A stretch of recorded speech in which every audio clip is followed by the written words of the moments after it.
Hello and once again welcome to our online English classes, English with Shiragavisi.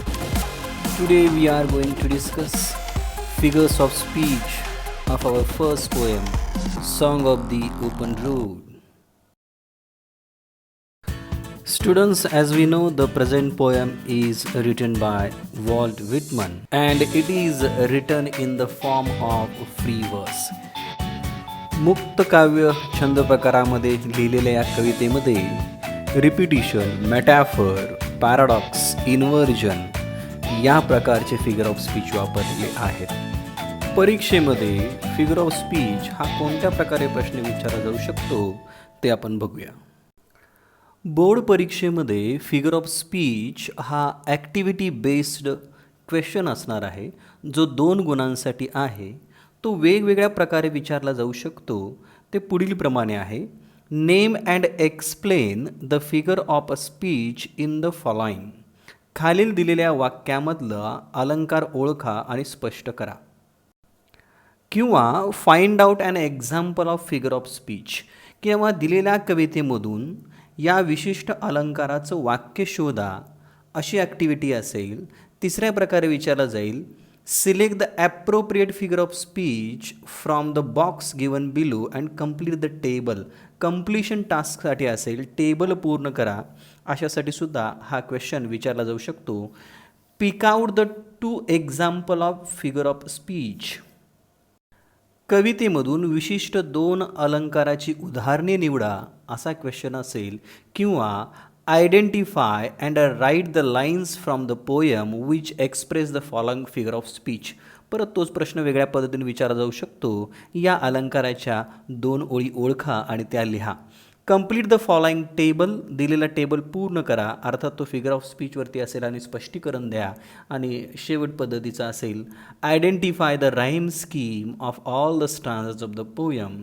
दिलेल्या कवितेमधल्या यमक अलंकाराची scheme सांगा, असा प्रश्न विचारला जाऊ शकतो. आता song of the open road या कवितेतील अलंकार आणि त्याची उदाहरणे आपण बघू. Please see the first example. त्या एक्झाम्पलच्या वाचण्यावरून आपल्याला लक्षात येईल की तो अलंकार कोणता आहे. Afoot and light hearted I take to the open road.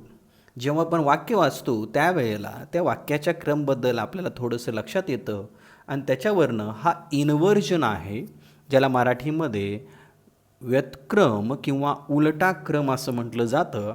मग एक्सप्लेनेशन काय आहे? उलटा क्रम याचा अर्थ वाक्याचा उलट क्रम दिलेला आहे. The words are not in a correct order. या पद्यामधील शब्द हे व्यवस्थित क्रमाने नाही आहेत. अँड द ऑर्डर इज, आपल्याला हे सुद्धा लिहावं लागेल एक्सप्लेनेशनमध्ये, I take to the open road afoot and light hearted. या शब्दांचा क्रम असा पाहिजे होता, त्यामुळं हा इन्व्हर्जन अलंकार आहे. या ठिकाणी विद्यार्थ्यांनी एक लक्षात घ्यायचं आहे, इन्व्हर्जन याचा अर्थ दिलेले वाक्य हे सरळ क्रमानं नसता, ते उलट क्रमानं लिहिलेलं असतं, त्यावेळेला तो इन्व्हर्जन होतो. सेकंड एक्झाम्पलसुद्धा सेम एक्झाम्पल आहे. Please see. Healthy free the world before me. Figure of speech आहे इन्व्हर्जन. काय इन्व्हर्जन? एक्सप्लेनेशन आहे. The words are not in correct order. हे सेंटेन्स कॉमन असेल. ज्या वेळेला इन्व्हर्जनचं एक्सप्लेनेशन देताना ही पहिली लाईन कॉमन असेल. The words are not in correct order and the order is. दिलेल्या वाक्याचा क्रम योग्य नाही आहे आणि तो क्रम असा पाहिजे होता. कसा? The world before me is healthy and free. माझ्यासमोरचं जग हे पोषक आणि मुक्त होतं. थर्ड एक्झाम्पल आहे, the long brown path before me leading wherever I choose. याच्यामध्ये 3 उत्तर आहेत, पण 2 उत्तर याच्यामधली सोपी आहेत, ती आपण 2 बघूया. सेकंड आहे ॲलिटरेशन, अनुप्रास अलंकार. अनुप्रास अलंकार का? The letter B is repeated here pleasingly. या वाक्यामध्ये ब हे लेटर किंवा साऊंड रिपीट झाल्यामुळे तो अनुप्रास अलंकार होय. त्यामुळं ब्राऊन बिफोर याच्यामध्ये बी हे साऊंड लेटर रिपीट झालेलं आहे. सेकंड याचा आन्सर लिहिता येईल, दोन्हीपैकी एक लिहिलं तरी चालेल. पर्सॉनिफिकेशन मानवी गुणकरण, मानवाचा गुण हा निर्जीवाला लावलेला आहे. The lifeless things is treated here as human being. निर्जीव गोष्टीला सजीवांच्या प्रमाणे दाखवलं जातं. या वाक्यामध्ये road leading a person to walk, रस्ता हा माणसाला मार्ग दाखवत आहे असं या ठिकाणी सांगितलं आहे. त्यामुळं तो पर्सॉनिफिकेशन, मार्ग दाखवणे हा मानवाचा गुण आहे, तो निर्जीव रस्त्यासाठी वापरलेला आहे. फोर्थ एक्झाम्पल आहे, henceforth I ask not good fortune, I myself am good fortune. आता याचं फिगर ऑफ स्पीच उत्तर आहे रिपिटिशन, पुनरावृत्ती अलंकार. जर एखाद्या वाक्यात किंवा कवितेच्या ओळीमध्ये त्या शब्दांची पुनरावृत्ती झाली तर तो पुनरावृत्ती अलंकार होतो. एक्सप्लेनेशन आपल्याला लिहावं लागेल. The words are repeated here pleasingly. या वाक्यामध्ये आय आणि गुड फॉर्च्यून हे शब्द रिपीट झालेले आहेत. त्याच्या पुढचं example, henceforth I whimper no more, postpone no more, need nothing. याच्यामध्ये सुद्धा रिपिटिशन आहे, शब्दांची पुनरावृत्ती झालेली आहे. नो मोअर हा शब्द रिपीट झाल्यामुळे तो रिपिटिशन अलंकार आहे. दुसरा त्याचं उत्तर ऑरमध्ये लिहिता येईल, क्लायमॅक्स, परिसीमा किंवा सार. The words are arranged here in ascending order. Ascending ऑर्डरमध्ये हे शब्द लिहिलेले आहेत. I whimper no more, comma, postpone no more, comma, need nothing. हे असेंडिंग ऑर्डर म्हणजे चढत्या क्रमाने लिहिलेले आहेत, त्यामुळं तो क्लायमॅक्स अलंकार आहे. नेक्स्ट आहे, done with indoor complaints, libraries, querulous criticism. आता ॲलिटरेशन हा अलंकार आहे, कारण की the sound K is repeated here pleasingly. या वाक्यामध्ये क हा साऊंड रिपीट झालेला आहे. कुठे? आपण त्या ठिकाणी दाखवलेला आहे पहा, क्विरलस क्रिटिसिझम. क्विरलस क साऊंड, क्रिटिसिझममध्ये सुद्धा क साऊंड रिपीट झाल्यामुळे तो ॲलिटरेशन अलंकार आहे. टॅटूलॉजी, द्विरुक्ती अलंकार. आता द्विरुक्ती अलंकार म्हणजेच काय? The same meaning words are repeated. ज्या वाक्यामध्ये किंवा कवितेच्या ओळीमध्ये दोन समान अर्थाचे शब्द वापरले जातात त्यावेळेला तो टॅटूलॉजी किंवा द्विरुक्ती अलंकार होतो. इथं क्विरलस म्हणजे सुद्धा टीकात्मक दृष्टिकोनातनं पाहणे आणि क्रिटिसिझम म्हणजे सुद्धा टीका, असे दोन समान अर्थाचे शब्द वापरलेले आहेत. तिसरे याचा आन्सर देता येईल, क्लायमॅक्स, परिसीमा किंवा सार. शब्द कसे मांडलेले आहेत? चढत्या क्रमाने. The words are arranged here in ascending order. हे कॉमन एक्सप्लेनेशन आपण तयार करायचं आहे. नेक्स्ट एक्झाम्पल आहे, strong and content I travel the open road. परत इन्व्हर्जन, उलटा क्रम, हे उदाहरण आहे. The words are not in a correct order. शब्द हे करेक्ट ऑर्डरमध्ये नाही आहेत आणि ते करेक्ट ऑर्डर अशी आहे, I travel the open road, strong and content. पुढील एक्झाम्पल आहे, I don't want the constellations any nearer. याचा आन्सर आहे इन्व्हर्जन, उलटा क्रम. The words are not in a correct order.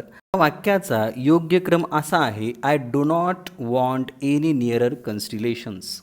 Next example आहे, the earth that is sufficient. Metaphor, रूपक अलंकार आहे.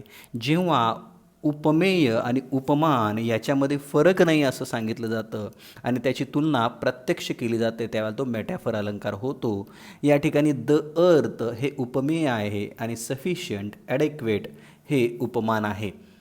एक्सप्लेनेशन काय देता येईल? The earth is implicitly direct compare with adequate. पृथ्वीची तुलना ही पुरेशी आहे याच्याशी प्रत्यक्ष केलेली आहे, त्यामुळे तो मेटॅफर, रूपक अलंकार आहे.